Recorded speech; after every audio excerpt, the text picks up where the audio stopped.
प्रतापगढ़ के राजा की कहानी काफ़ी समय पहले की बात है। प्रतापगढ़ नाम का एक राज्य था। वहाँ का राजा बहुत अच्छा था, मगर राजा को एक सुख नहीं था।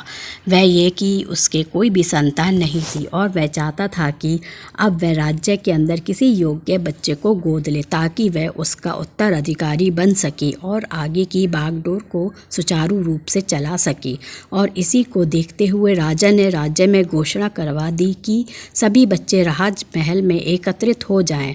ऐसा ही हुआ। राजा ने सभी बच्चों को पौधे लगाने के लिए भिन्न भिन्न प्रकार के बीज दिए और कहा कि अब हम 6 महीने बाद मिलेंगे और देखेंगे कि किसका पौधा सबसे अच्छा होगा। 6 महीना बीत जाने के बाद भी एक बच्चा ऐसा था जिसके गमले में वह बीज अभी तक नहीं फूटा था, लेकिन वह रोज़ उसकी देखभाल करता था और रोज़ पौधे को पानी देता था।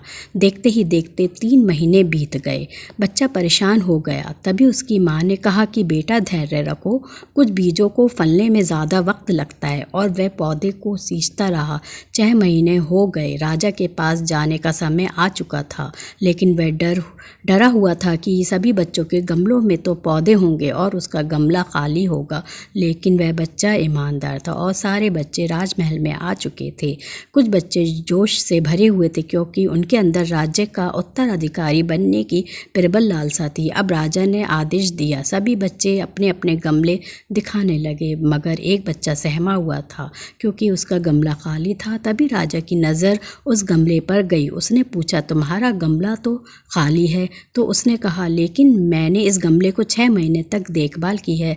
राजा उसकी ईमानदारी से खुश था कि उसका गमला खाली है, फिर भी वह हिम्मत करके यहाँ आ तो गया। सभी बच्चों के गमले देखने के बाद राजा ने उस बच्चे को सभी के सामने बुलाया।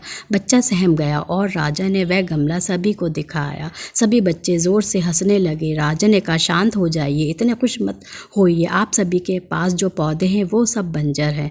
आप चाहे कितनी भी मेहनत कर लें, उनसे कुछ नहीं निकलेगा। लेकिन असली बीज यही था। राजा उसकी ईमानदारी से बेहद खुश हुआ और उस बच्चे को राज्य का उत्तराधिकारी बना दिया गया। फ्रेंड्स, आपको ये कहानी कैसी लगी? पसंद आई हो तो कमेंट करके ज़रूर बताइएगा और इस कहानी को लाइक करिए और शेयर करिए अपने फ्रेंड के साथ और प्लीज़ सब्सक्राइब करना मत भूलिएगा। पूरी स्टोरी सुनने के लिए थैंक यू।